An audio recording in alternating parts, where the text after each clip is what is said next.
Philosophy, as I taught the last time I was here, philosophy, in my personal opinion, is the major determining factor in how your life works out. Philosophy, the major determining factor in how your life works out. Philosophy. To form our philosophy, you got to think. You got to use your mind. You got to process ideas.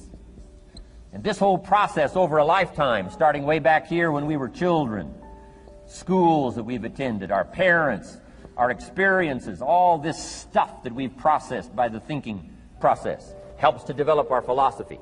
And in my opinion, each person's personal philosophy is the major factor in how your life works out. If someone would have asked me at age 25, Mr. Rohn, how come you're not doing well? Pennies in your pocket, creditors calling, nothing in the bank, behind on your promises to your family, you live in America, 25 years old, got a beautiful family, every reason to do well, and things are not going that well for you, what is wrong here? It would not have occurred to me to blame my philosophy. I mean, it would not have occurred to me. Saying, well, I got this lousy philosophy, and that's how come I got pennies in my pocket and nothing in the bank, and things aren't working well. That would not have occurred to me. I found it much easier to blame the government. Much easier to blame the tax problem. I used to say taxes are too high. Top tax rate when I first started paying taxes, 91%. Back then, when your income reached a certain level, all your income over that, 91%. So I used to say that's too high. Now the top tax rate's about 33%. But people are still saying what? Taxes are too. See, but you can't use that anymore.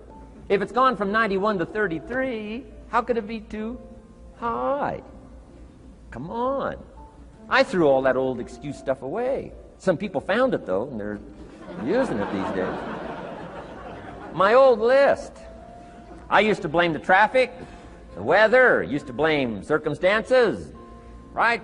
People say I'm too tall, I'm too short, I'm too old, I was raised in obscurity, raised on a farm, parents of modest means, all the stuff. If you were to ask me, how come you find yourself here, Mr. Rohn, age 25, living in America, land of abundance and opportunity, pennies, zero in the bank, not doing well, creditors calling, it would not have occurred to me to blame my philosophy. I found it easier to blame the company policy. I used to say, if this is all they pay, how do they expect you to do well? So I figured that, my future was going to be tied to what everybody else was arranging, the economy and, right, interest rates. I used to say things cost too much. That was my whole explanation, not my philosophy, until my teacher taught me better that this is where the problem was, my own personal philosophy. Here's what's exciting about each person's personal philosophy. That's what makes us different than dogs and animals and birds and cats and spiders and alligators.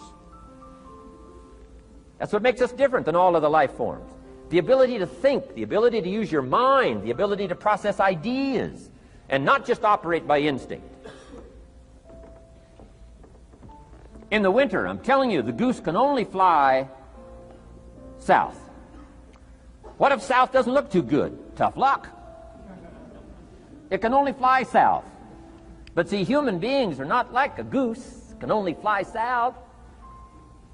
I mean, you can turn around, go north, you can go east, you can go west, you can order the entire process of your own life. And we do that by the way we think. We do that by exercising our mind. We do that by processing ideas and come up with a better philosophy, a better strategy for our life, goals for the future, okay? Plans to achieve those goals. All this comes from developing our philosophy.